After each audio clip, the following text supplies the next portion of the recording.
Hello, hello. Buenas noches. Oh, she's Spanish today. I did also just say good night, but I also am saying hello. I guess, yeah. I'm waving at the camera as if they can see me.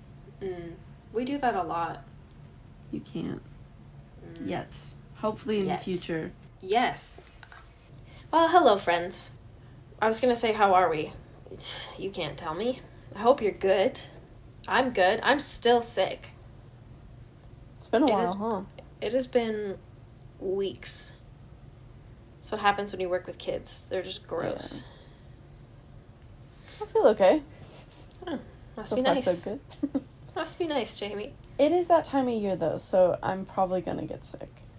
It's also the time of year where things start getting spooky. Yeah! And I'm so excited about it. I'm so excited for our Halloween episodes this year.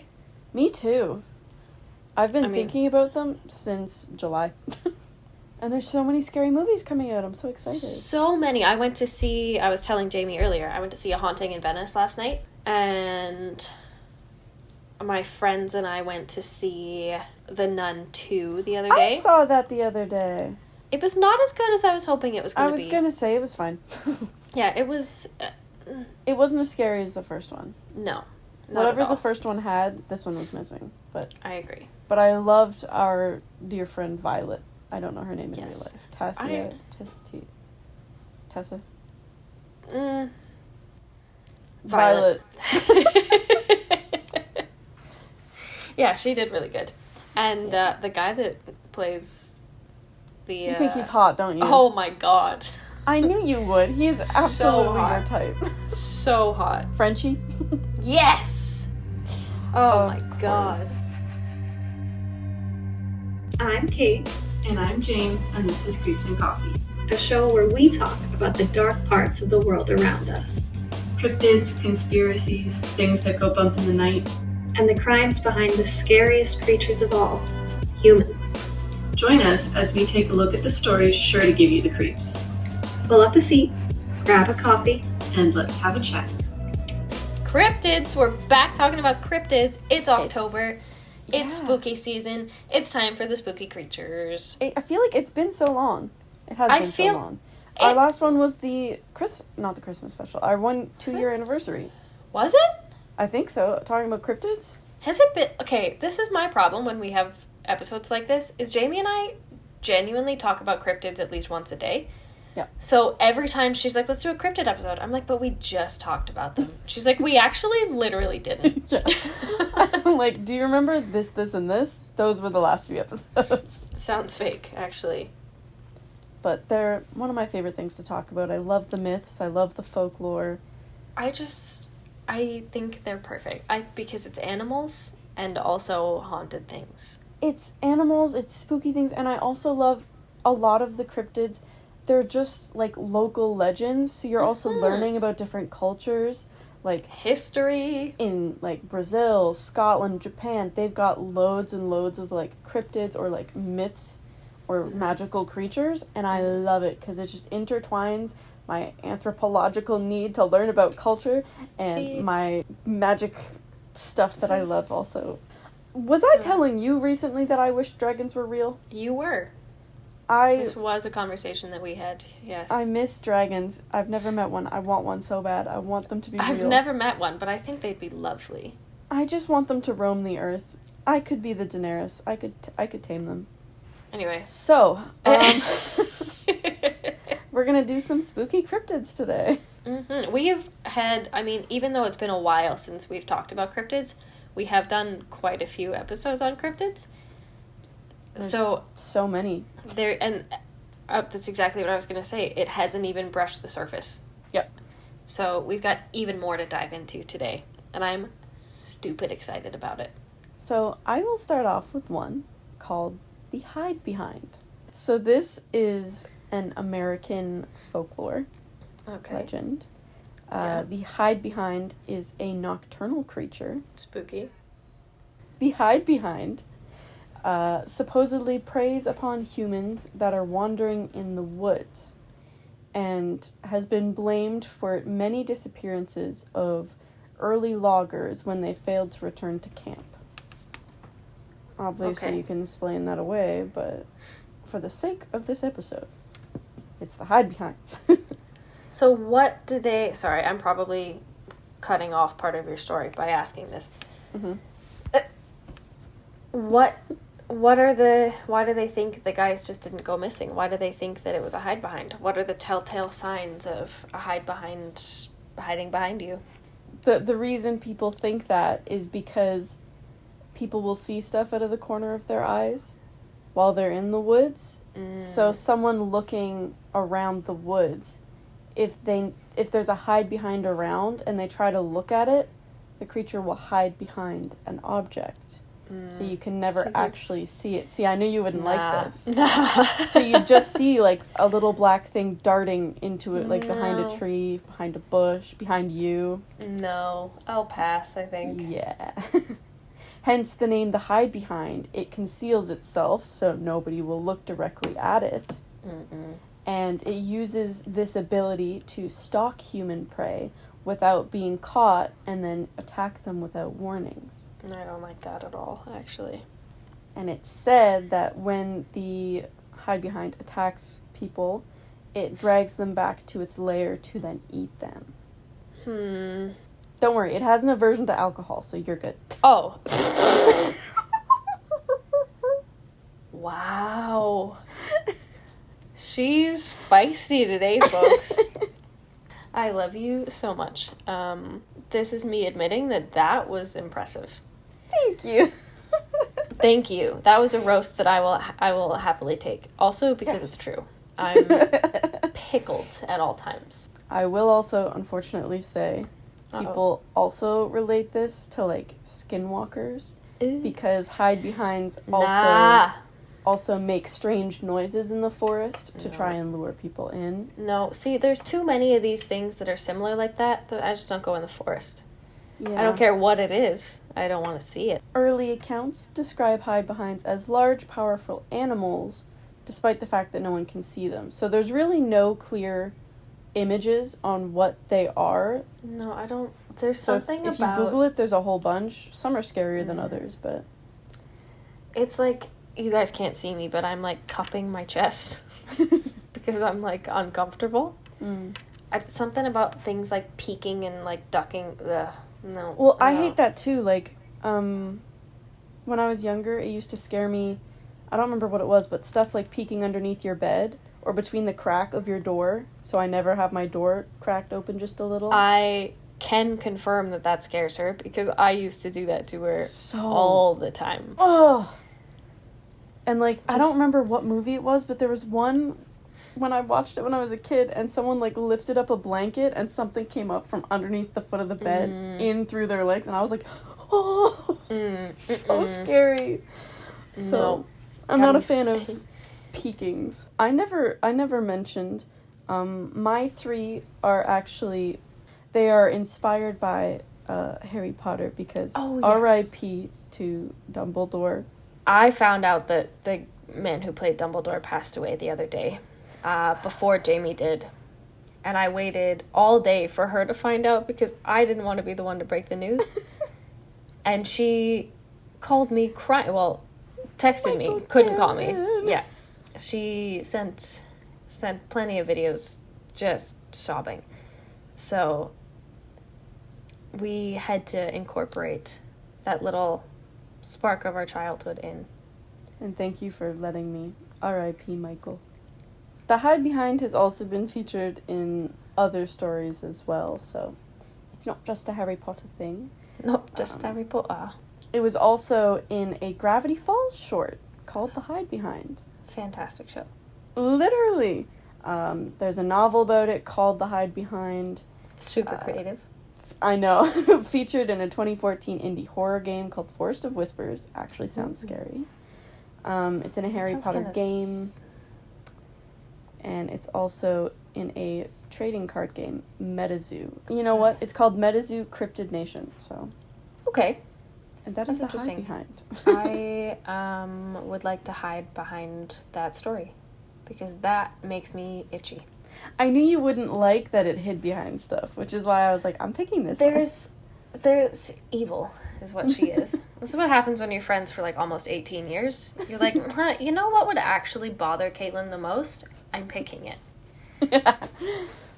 And it's funny because I picked the first one that I'm going to talk about, I picked because it's a dragon. And I was like, Jamie likes dragons. Yeah! It's a dragon! So we do the show for each other, just so you guys are all aware. Thanks. You're welcome. I'm kissing ass a little bit. So, yeah, sorry. I'm picturing something hiding behind me and it's making me feel itchy. Oh, stop. I can't, because all I can see is the dark room behind me. There's windows behind me. I feel itchy. Anyway. So my first cryptid of the night, the evening, the day, whatever time it is when you're listening, I don't know, is an Italian dragon. So, Buonanotte. Oh, she The remembers. The only thing I know. You guys don't understand how long I've tried to teach Jamie Italian, and all she got from it was buonanotte. The cryptid that I did some research on is called the Tarantasio dragon. Oh. What is it? So, Tarantasio. What does that mean? That's just the name that they gave it. So, it was a weird combination of like a lake creature and a dragon. Whoa. So, Tarantasio was described as having the features of a dragon and a snake. So, front legs but no back legs, and wings, and like a lizard face. So, basically, a flying salamander, kind of, with a long neck. Slay. Yeah, well. Oh. Don't slay the dragon. No, yeah, don't. Sad. Anyway, so this creature was believed to reside in Lake Gerundo, which is between Milan, Lodi, and Cremona. It no longer exists, unfortunately, because the lake was drained. But according to legend and Italian folklore, there was a time when this lake existed and people were too scared to go near it because it was basically the breeding grounds for this huge dragon. Tarantasio was known to terrorize the land around Milan and eat humans, especially children. So, rip. What I thought was interesting about this legend, and this is kind of what we were talking about before, where like so much of cryptozoology ties into like anthropological perspectives on things. And the way that these people in Italy kind of came up with not a reasoning, but a little bit more of a folklorish explanation for the yellow fever, which was regardless of what anybody thinks, the yellow fever was a very real thing that happened. Maybe the dragon wasn't the cause of it. Maybe he was. We don't know. But the yellow fever definitely existed. So they basically believed that the Lake Gerundo was more of a swampy area than what we would typically picture as like a nice lake, especially if you're thinking of an Italian lake. It's not like Cinque Terre, kind of fancy Italian seaside. It's like a swamp that had a gaseous odor that was supposedly coming from Tarantasio's breath. And I guess according to folklore, a buildup of that breath was considered poisonous, caused many deaths, and started the yellow fever. So people were being poisoned by his breath coming out of the lake, and it killed anyone who was infected with it. So a lot of the people around the land made attempts to clear it, to drive the dragon out, but it wouldn't be until this person who didn't fear death went to battle with Tarantasio that he would stop terrorizing the land. So according to legend, they believe it was either Saint Christopher or Federico Barbarossa, who was a dragon slayer.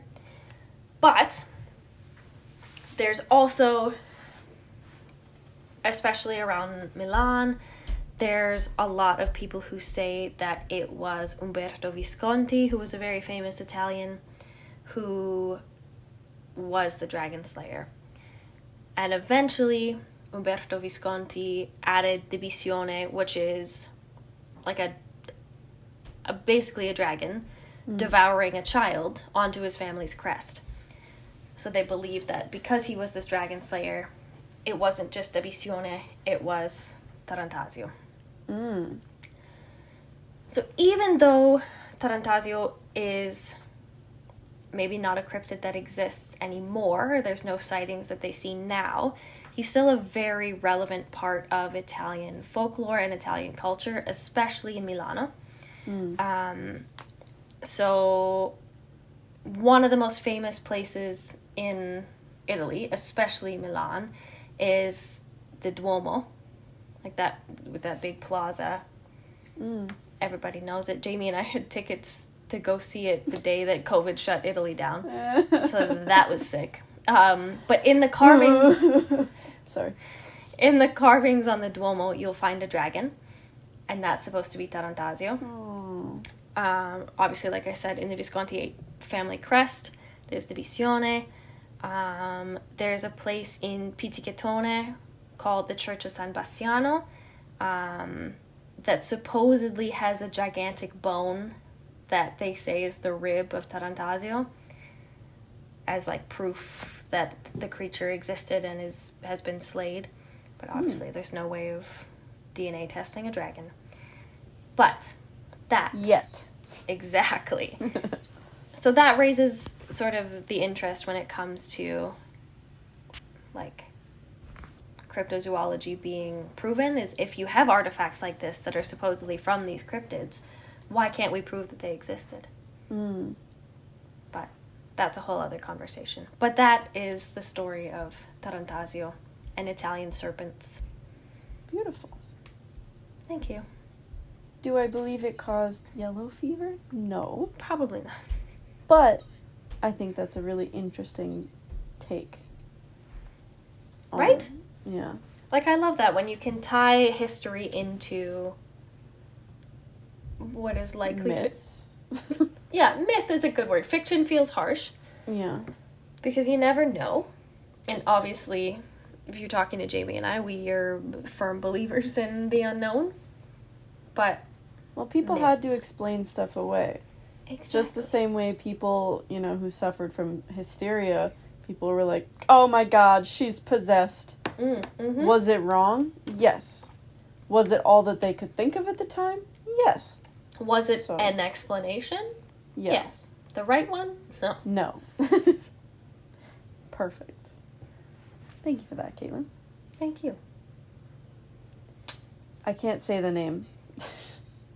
Sweet. Of yours. Oh, Tarantasio. Tarantasio. There you go. Was it right? Not bad. Okay. You Not right, but not bad. You sounded like it was painful for you to say. Tarantasio. It's getting worse, isn't it? Yeah. So my next one is called a Grindalo. I know this one. You do. So if anyone's seen the 4th Harry Potter movie or read the book, it's those creatures in the lake that grab onto Harry's legs and try to frickin' drown him.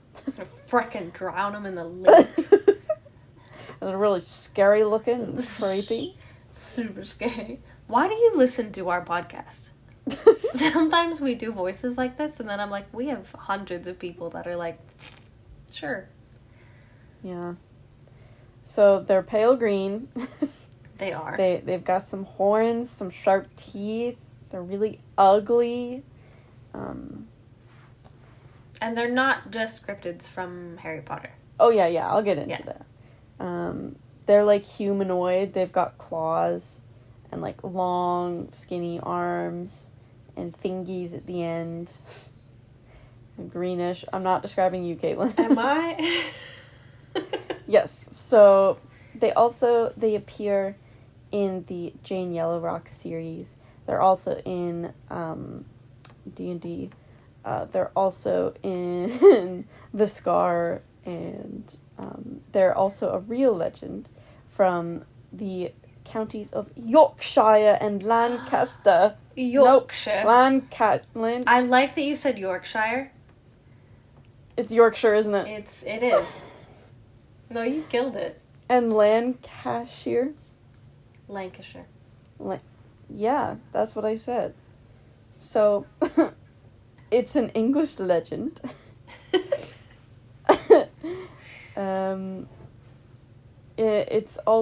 got connection to bogs, lakes, and meres.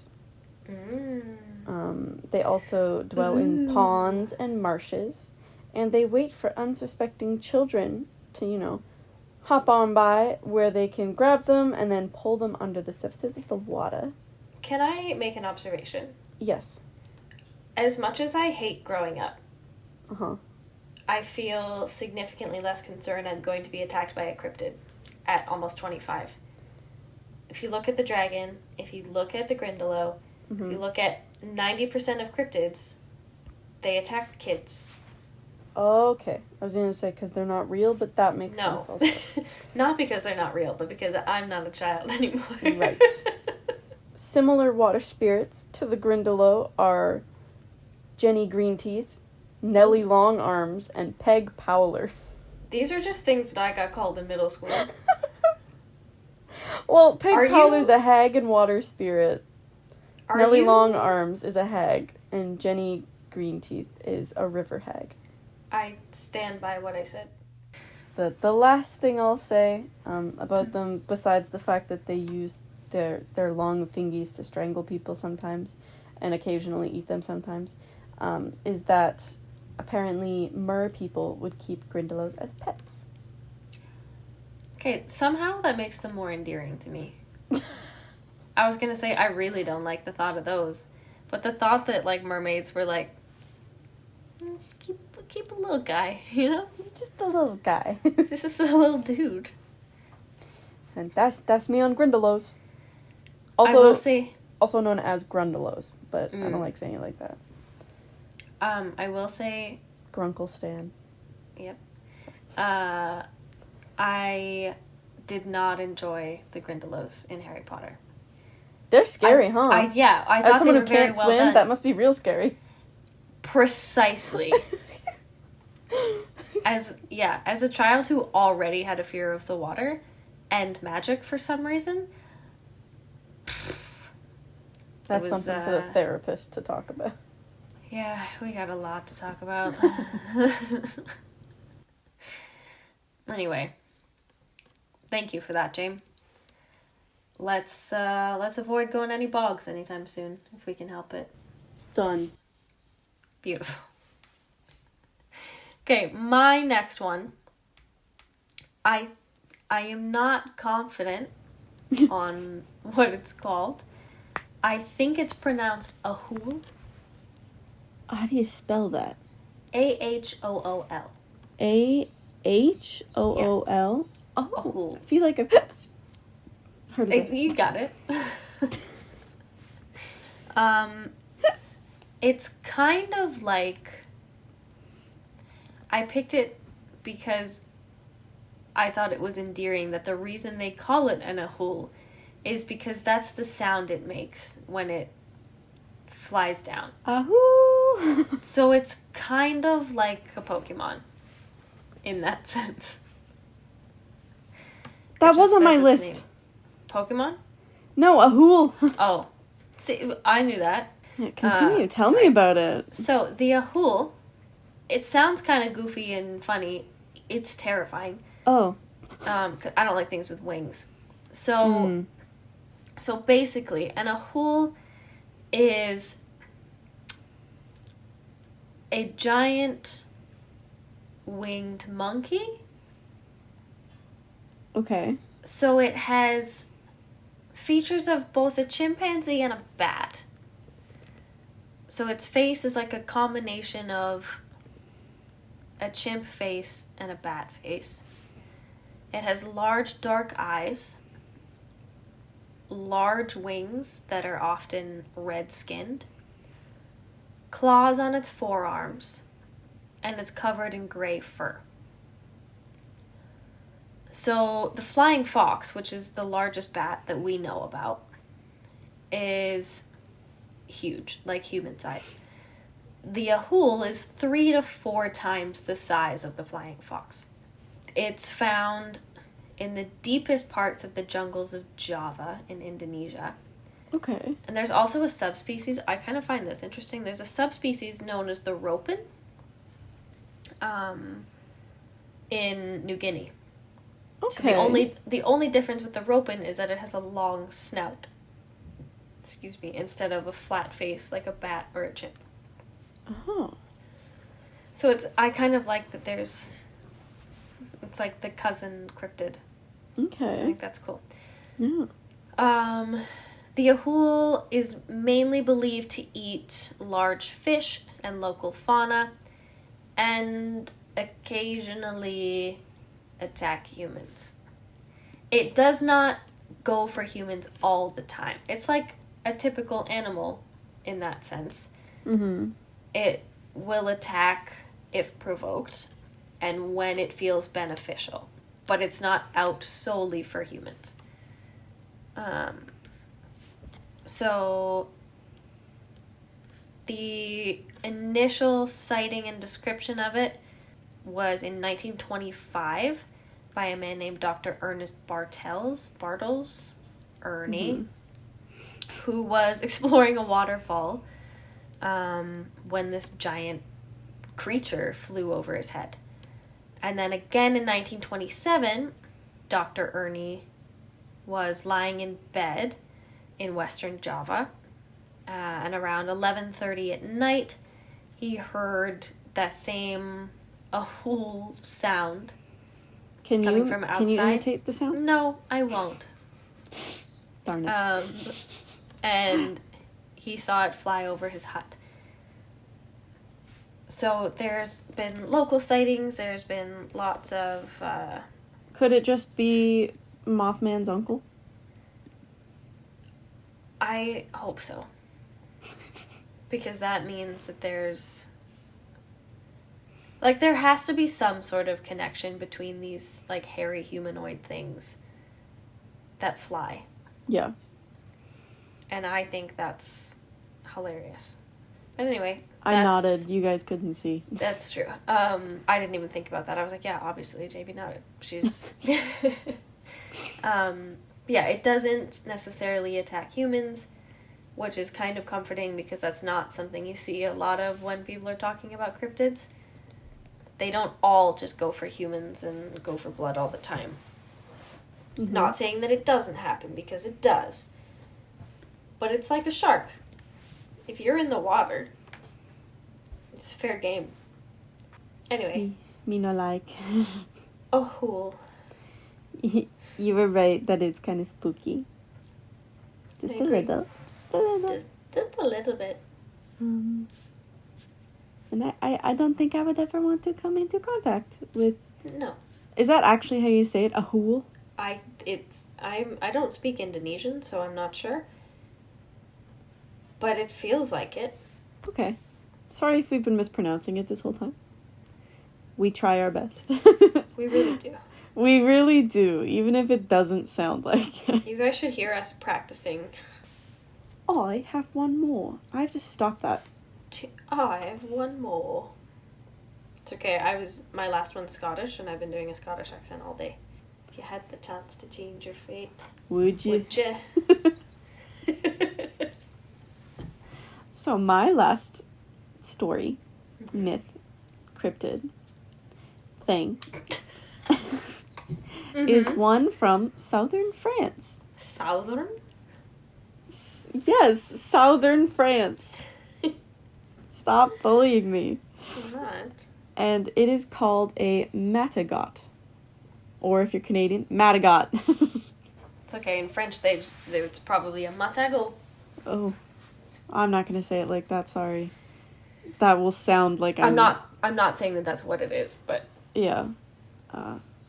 This one, kind of cool. this is the one that's very much like a good or bad, depends on the day kind of thing. Just like It is it is a spirit in the form of an animal, typically a black cat, rat, fox, dog, or cow, but most commonly a black cat. Traditionally, you can lure in a Madagot with a chicken. Don't like that. If you carry it home on, like, holding it and not looking behind you, that's when it's said to be lured in, because it's like, chicken with an unsuspecting, like, person. So then... It's my nightmare. If the cat or the Madagot, if it ends up following you home, and if you feed it the first mouthful of food and drink... Did a cat write this? If you feed it the first mouthful of food and drink at every meal, it will repay its owner with a solid gold coin each morning. I don't get a gold coin. I get a dookie that stinks. Yeah. That sounds about right. But unfortunately, you can't keep the Madagot your whole life. Because if the owner starts to die, the Madagot will suffer, like, in agony, because the owner is not doing well. So it's definitely not a cat. The cat would eat you. 100%. The word Madagot is derived from the Spanish mata gothos. So, matar, She's doing this is for you. Matar means to kill, and Gothos as in Goth. Like Germanic Goth tribes. So, that's just for Caitlin. Nobody else will care about that. I care about it so much. And this has been popular in a novel series called The Omens. There's a play about it. And, of course, it is also in Fantastic Beasts, The Crimes of Grindelwald. I have not seen that one. It's okay. You don't need to. Okay. But let's see what else. Yeah, the most common region for this is called Provence in France. Provence. That sounds better when you say it. One of us speaks French. The other does not. Yeah. So, they are associated, when you're on their good side, with good luck and wealth. You know, bring the coins. What happens if you look back when you've given them the chicken? Well, it doesn't say anything about that I'm looking at. But if you don't provide the food and stuff for them, and give them the first bite and drink of everything, it's believed to be demonic spirits or fey creatures that are able to slip between realms, and they'll turn on their masters and attack them. Or if you were taking care of one and then you stopped for some reason, it would essentially attack you, cause you agonizing pain. Some say it costs your soul. It is also believed that these Madagots are also associated with witchcraft, witches, and sorcery. Ooh. And the story of Puss in Boots was thought to be inspired by Madagots. Oh, my goodness. Yeah. That makes sense. And, lastly, the mandrake, like in Harry Potter, but a mandrake root, is supposedly it took its name from mandragot. Oh! Madagot. Boom. Boom. Mic drop. Jamie nailed it. Madagot. Wow. Very cool. Like, they're not super scary unless you don't feed them. Or avoid it altogether and don't bring a chicken home and try and summon it. Well, we don't have to worry about that because one of my biggest fears is chickens. Oh, yeah. Well, I'm assuming it would be dead. Worse. That doesn't matter to you. Okay. Why would I want to carry a dead chicken body home?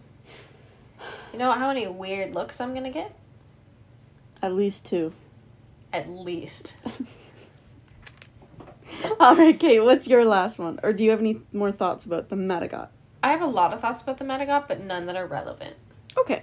My Gaelic forefathers brought to my attention the folklore of... See, it's Gaelic that I always panic about. Say it and then spell it. What it's translated to is the Big Grey Man. Oh. Which does not sound intimidating. It's also known as the Big Grey Man of Ben Macdui, or simply the Grey Man. Is this Amphir Leithmore? Yep. Amphir Leithmore. Oh. Amphir Leithmore. That's what I said. Yeah, Gaelic's a weird language. Oh, that looks scary. It's spelled Amferliathmor. Amphir Leithmore. I think. Don't quote me on that pronunciation. That's me pulling that out of my ass.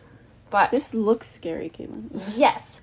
So, it's a weird, I'd say the best culmination is like Bigfoot and a ghost and a skinwalker had a baby, and we got the Big Grey Man.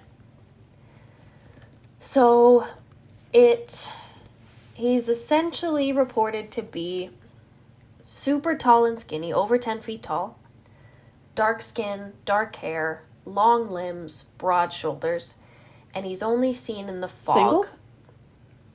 Single? Jamie's type. I've slept with worse. Recently. Yeah.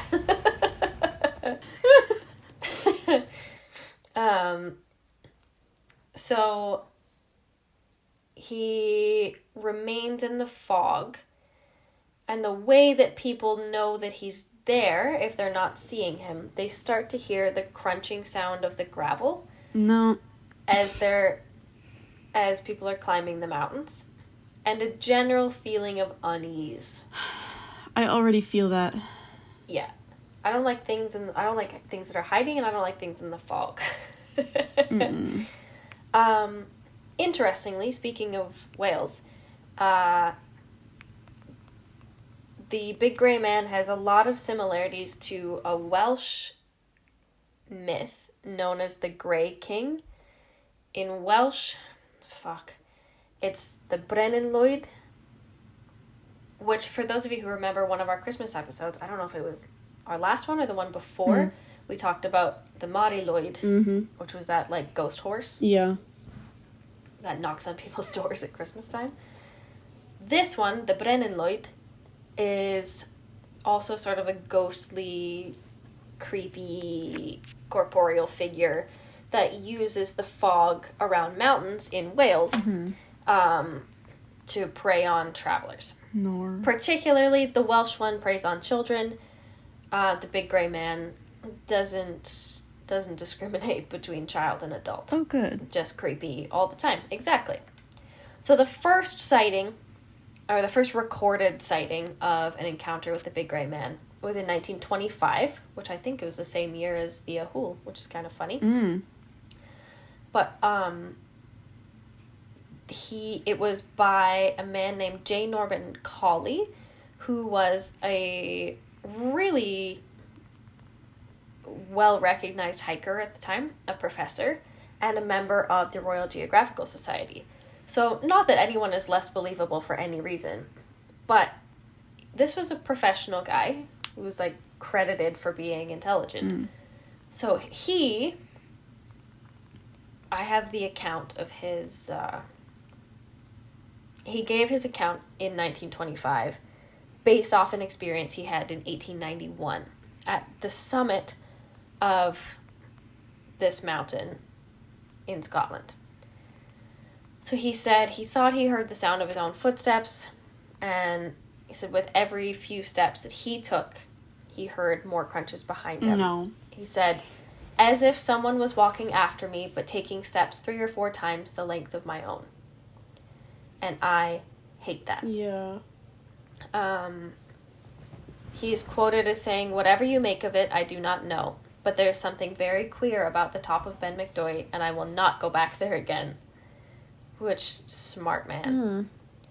After he came forward with his encounter, a lot of other climbers and locals around the summit of the mountain came forward with their own experiences. There was a guy named Hugh Welsh who said that he was hiking with his brother in 1904 and they heard the same footsteps as if someone was walking through water-saturated gravel. In 1945, a man named Pete Densham was participating in a rescue mission around the mountains during World War II. He reported hearing strange noises, seeing the mist, and he included feeling increasing pressure around his neck. Ooh. And he said he got out of there before he saw anything because he felt like there was someone watching him. Fair. One of his friends that he was there with, a man named Richard, said that he felt a presence utterly abstract but intensely real. And he heard an intensely high singing note, which I don't like. Mm-mm. The one that bothers me the most, because I don't like silhouettes, this guy who was camping at the base of the mountain said that he woke up feeling an inescapable feeling of dread and looked outside to see there was a large figure with dark hair standing in front of the moon. Oh. In a silhouette. And do you know how fast I would never go outdoors again? So fast. Yeah. So there's no, like, it doesn't attack anything. This big gray man has never been known to really interact with people, but he gives just an immense sense of dread and unease, which is enough power to feed off of. Still scary. Super scary. Don't like it at all. There's no recorded photographs of this phenomenon, thank fuck. But supposedly there was a series of footprints found at the base of the mountain that measured 19 inches long and 14 inches wide. I have no spatial concept, but that's big. Big. Large. Large Too feet. big. Too big for me. Yeah, it's, there's a lot of history behind it, and I like that about Gaelic folklore too, is that there's a lot of history to go behind it. And there's a lot of encounters. This. Yes, even going back to like the 1700s, there's encounters that could be considered the big gray man based on what we have from modern research. Not modern research, modern encounters. I have the hiccups. But basically, he's just hanging out at the mountain. Freaking people out. Freaking people out. Living the dream. And that concludes my TED Talk on Gaelic folklore. Thank you. Like, You're welcome. It scares me. I do feel bad because, like, what if it's just some creepy-looking guy chilling, but he's actually really... From the 1700s? But maybe he's just a lonely, sad spirit. Like... Oh. I thought you meant, like, an actual person, and I was like, no. Like, maybe he doesn't want to scare anybody, but that's just his demeanor. It's probably my ancestor. Oh, God. You guys know how tall my family is? Really tall. I guess we'll wrap this up. Yeah. I don't have anything to say about the rest of this stuff. We really, really enjoy these cryptid episodes because it's a mixture of anthropology and history and spooky things. That's why I like it so much. It mixes what you like with what I like with magical stuff. She's on the same page now, folks. Aww. Aww. Well, do the end credits, Kate. Tell them where they can find us. I will. I was going to say something else, but I don't remember what it was. Oh! I feel like this was a really good start to our spooky season. Yeah. We get a little bit of everything that we like, and we just dip our little toesies into the spooky waters. Yeah. There's more coming, folks. Oh, yeah. We've got lots of Halloween stuff coming your way. Yay. So stay tuned. If you would like to see updates on those Halloween things, follow along. Tell us who your favorite cryptid was. Tell us cryptids you want to see us cover. tell me weird stories about spooky things that freak you out, you can get in touch with us at our email, which is creepsandcoffee@gmail.com. You can also send us a message, follow along to see the pictures of the cryptids we talked about today on our Instagram and our Twitter, which is @creepsandcoffee. Send us money if you want. If you would like to send us money, if you would like to follow along and get more of an inside scoop on what we're doing, and if you would like to help support the show in any way, you can feel free to follow or give us a look. You can feel free to take a look at our Buy Me a Coffee page, which is buymeacoffee.com/creepsandcoffee. Until next time, folks, happy Halloween, happy October. Don't die. Don't die. Stay safe out there. Don't do anything we wouldn't do.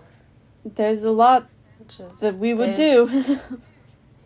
That's a pretty, we're pretty relaxed telling you that. So just don't do. Yeah. Okay. Yeah. Okay. Bye. Bye. Creeps and Coffee is produced and edited by us, Kate and Jane. Our theme music is Stuck in a Hole by Dated.